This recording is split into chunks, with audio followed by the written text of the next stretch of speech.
Panagdait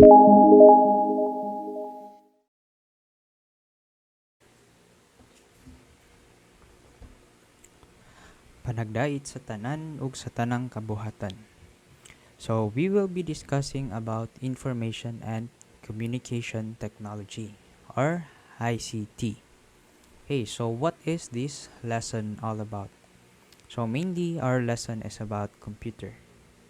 Okay, so that is our first lesson. So, this is our first lesson. So, what is a computer?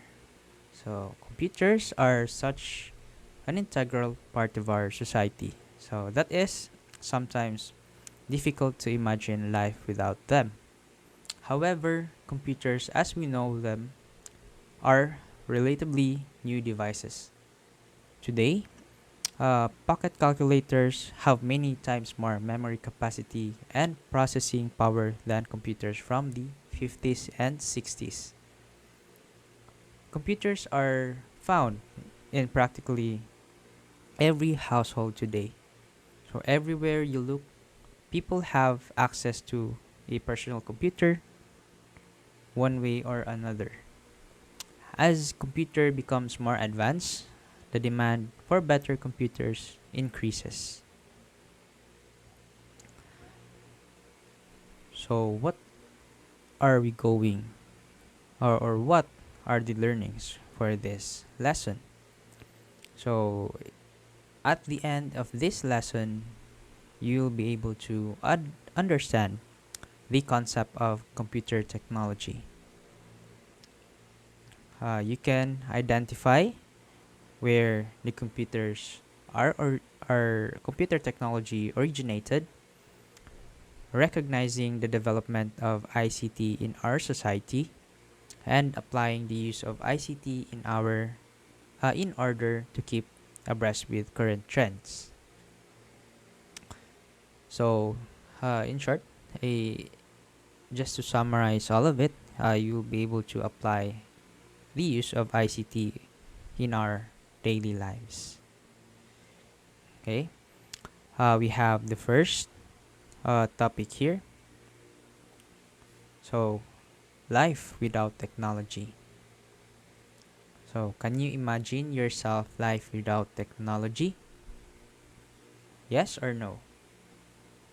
Okay, I think no, right?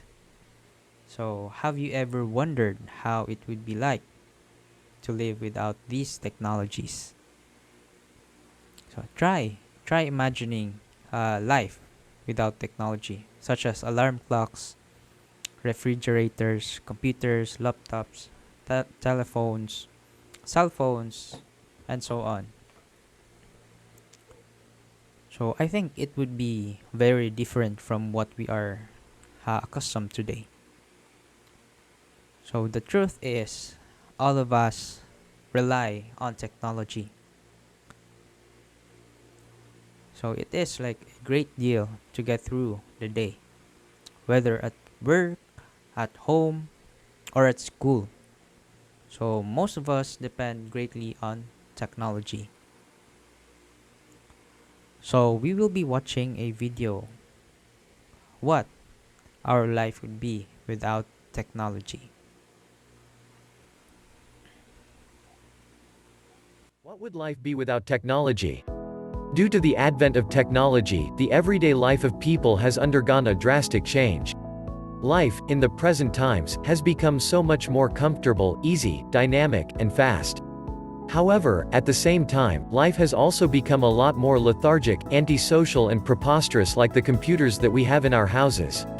Our smartphones, laptops, and other such gadgets have become a part and parcel of our lives, things that we somehow cannot live without. On one hand, technology may have enriched and enlightened our minds, but on the other hand, in pursuit of its crazy comforts, it has forced us to become over-reliant on it, so much so that we have literally become slaves of our own gadgets and technology. The utterly pointless and absolute obsession that technology has in our lives has left us weak and vulnerable, to be exact. In the age that we all are living, technology and knowledge are advancing at an increasingly speedy and explosive rate. However, it would be an utterly dumb decision if we think of limiting our exposure to technology or absolutely abandoning it, because it will be the difference that we make towards a better tomorrow. For instance, if there was no technological innovation in the world, and you were in need of more essays in the future, you couldn't just type in "write my essay for me" and search it up in any search engine, and be presented with a list of online websites that can do the job for you at a minimal fee. But with the current technological advancements that we have in place, anything and everything is possible. Thus of the quest for better personal satisfaction, some reliance on innovation is unavoidable in light of the fact that we might all want to have clean running water, solid eating routine, and assurance from horrendous illnesses, arrangement of energy and distinctive electronic apparatuses for our organizations, and also other material solaces and conveniences in our lives.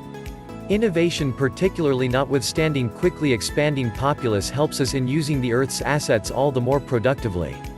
It is because of innovation that human race is surviving the exceptional populace development, and without it, humankind would have vanished long prior in a worldwide craving Armageddon. In any case, then again there are negative impacts of innovation waiting in our lives. By dismissing essential human and mammalian impulses like mingling, family life and physical effort, we have turned out to be manufactured and empty.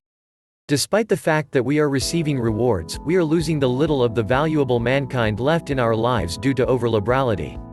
Taking everything into account, innovation has influenced our lives profoundly. We just can't envision living without it. It has expanded our life expectancy and nature of living. Where it has brought people closer in various ways, it has also contributed towards drifting people apart from each other. Without it, our lives would have been less difficult, harder, poorer, secluded, unoriginal, disengaged and perilous. So before we will start with the concepts of our lesson, we will go through first what is ICT, or Information and Communications Technology.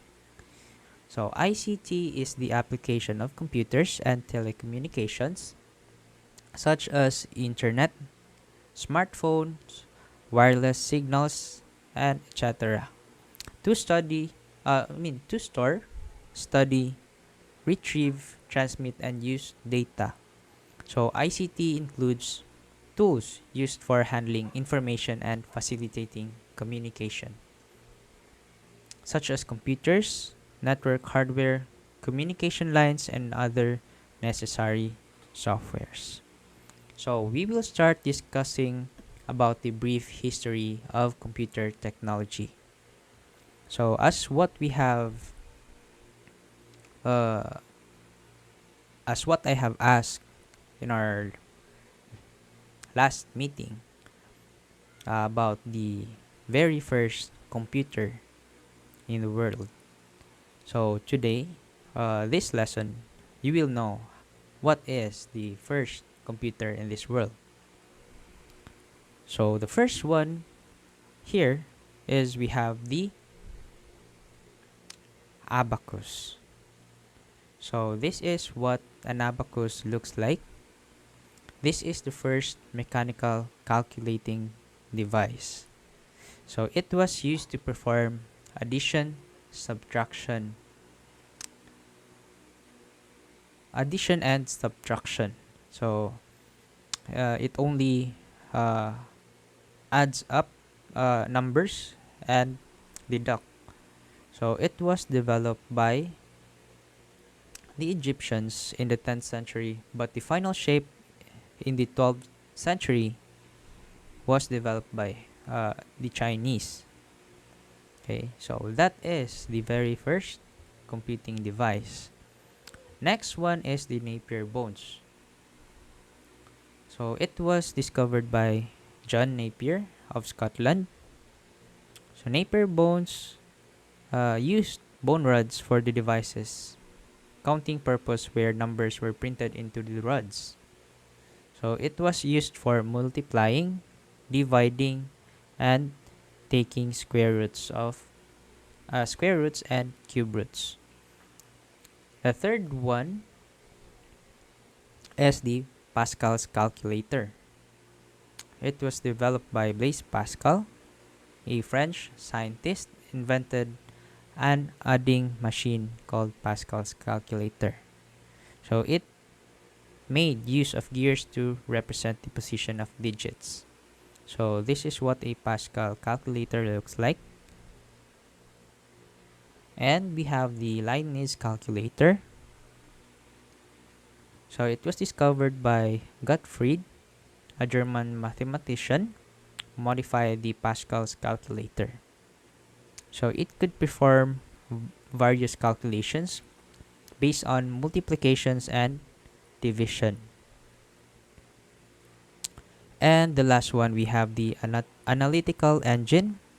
It was invented by Charles Babbage. So a scientist from England. This device was considered the first mechanical computer. So included the feature that it is used in today's computer language. So this is Charles Babbage. So he is the father of today's modern computer.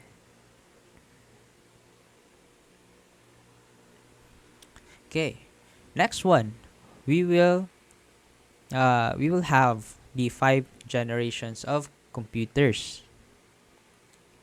So we have different generations of computers. So starting from the first generation, okay, the first generation of computer is called ENIAC, or it is the first successful electronic computer. So this is what ENIAC looks like. So this is the world's first successful electronic computer.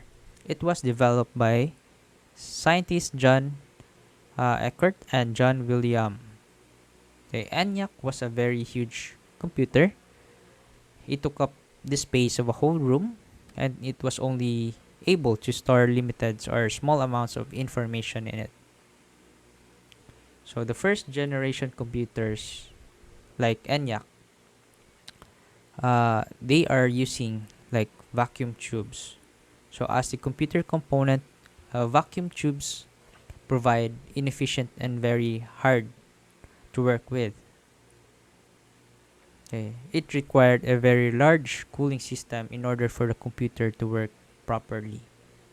So just a single computer, it consumes a very large room for it.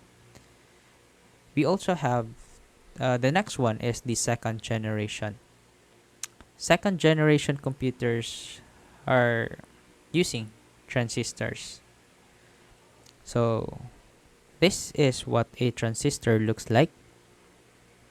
So transistor makes the first generation computers a lot smaller.